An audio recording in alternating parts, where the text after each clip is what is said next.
yell, and she's gonna have to like. Get her off the stage! Yeah. Oh, heck you, pokey Okay. face. Good?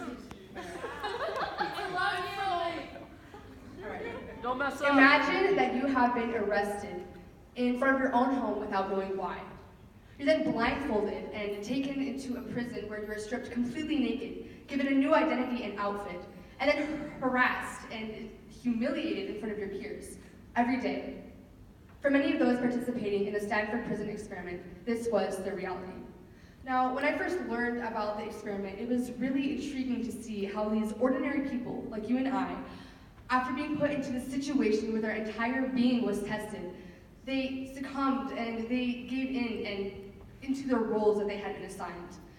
Now, I am no psychologist, but I have done extensive research into the experiment, and I found that while power and authority have both been used for good, it can also cause good people to do bad things. In my experiment today, in my speech today, I will be going over the background of the experiment, how the students responded to their roles, and finally what conclusions were drawn from the experiment. So why exactly was there an experiment? After seeing how people had been mistreated in US prisons, Philip Zimbardo, who was a psychology professor at Stanford University, decided to conduct an experiment to see what happens when you put good people in an evil place. Him and his group of researchers put an ad in the paper requesting college students that were males to participate in a psychology study. Out of the 70 respondents, 24 were chosen and were tested to make sure that they were both mentally and physically healthy. And the next step was to assign them. Half were randomly assigned to be guards and the other half to be prisoners. Once this was done, the researchers also grouped up with ex-convicts as well as other police members, and they created a mock prison as well as realistically arrested those that were being prisoners in the study. The prisoners were then given these uniforms that consisted of a dress with no underclothes, as well as a chain around their ankle. The guards were only given the order to maintain law and order, as well as never use physical violence. I followed the proceedings of the experiment on the official site called Stanford Prison Experiment, and I found that it began on August 14th, 1971. And although the first day passed without incident, the second day there was rebellion. The prisoners decided to rebel against their anonymous status, as well as the fact that they had to obey other students that were just like them. In response, the guards decided to fight force with force. They removed all of the mattresses from the cells, and then stripped these prisoners again, and humiliated them, and even sent some into solitary confinement. Only 36 hours into the experiment, one prisoner, number 8612, began to, what Zimbardo quoted, suffering from acute emotional disturbance, disorganized thinking, uncontrollable crying, and rage. Now, when the researchers saw this, they believed that he was just acting up. So they took him aside and talked to him, and eventually sent him back into the experiment. However, when he returned, he told the other prisoners that the researchers were not allowing them to leave. And when the other prisoners heard this, they were scared, of course. And one even said in a testimony on the BBC documentary, Quiet Rage, he said, "I was told that I couldn't quit, and at that point, I just felt totally hopeless. More hopeless than I've ever felt before." And prisoner 8612 also said, and afterwards, "As an experience, it was unique. I've never screamed so loud in my life. I've never been so upset in my life. It was an experience of being out of control." Eventually, prisoner number 8612 was released as his symptoms continued to worsen. And the very next day, there was a rumor circulating for a mass escape plot. And of course, upon hearing this, the guards and the researchers were wanting to keep the security of the prison, so they determined to get a plot to foil their escape plan.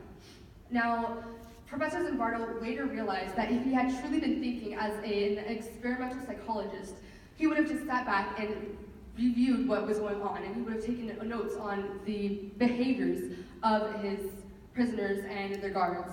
However, because he was thinking more as a prisoner superintendent, he was involved in the experiment as well. In the end, the escape never ever happened. And of course, the guards were furious. And they ended up retaliating against the prisoners by increasing their abuse and sexual harassment and their dehumanizing work that they made them do, as well as increasing the levels of physical exercise. As the experiment progressed, there were more prisoners that began to exhibit signs of extreme stress, and many eventually left the study. One prison log revealed the state of the prisoners, saying, quote, "Most of those prisoners who remain adopt a zombie-like attitude and posture, totally obedient to escalating guard demands." On the 5th day of the experiment, Professor Zimbardo decided to end it for 2 reasons. One was because he had recently reviewed the incidents that were occurring on the tapes that the guards were doing, and they were escalating their levels of abuse in the middle of the night when they believed that none of the researchers were watching. In addition, there was a recent graduate student who had stopped by the prison and was utterly revolted at the state of the prison and the responsibilities that Zimbardo was having in harming these students. So, on the 6th day of the experiment, August 20th, 1971, Professor Zimbardo officially exterminated the experiment. 2 months after the termination of the experiment, some of the participants were interviewed on how they felt during the experiment, and one prisoner eventually said, quote, "I began to feel that I was losing my identity, that the person that I called Clay, the person who put me in this place, the person who volunteered to go into this prison was remote, until finally I wasn't that. I was 416. I was really my number." Another subject, a guard, later relayed his feelings in testimony also on the BBC documentary, saying that he was constantly called to act in a way that he felt was contrary to what he felt inside. And Professor Zimbardo eventually recounted his observations of the experiment in a paper later and said that the critical message then is to be sensitive about our vulnerability to subtle but powerful situational forces, and by such awareness, be able to overcome these forces. So in the end, yes, their power and authority can be used for good, but it can also cause good people, like the students in the experiment, to do bad things. Today we covered why Zimbardo set up the Stanford prison experiment and how the students reacted to their roles. In the end, all of them were astounded at what they had become and what the others had performed. Zimbardo concluded that we have to be aware of the enticements that come with power so that we can overcome them. Now, while you may not ever be arrested and blindfolded like the students in the experiment were, you still may be presented with a situation in which you are presented power. Don't underestimate this situation, because the temptation that comes with power can often lead you to be blinded to what you know is right. Thank you.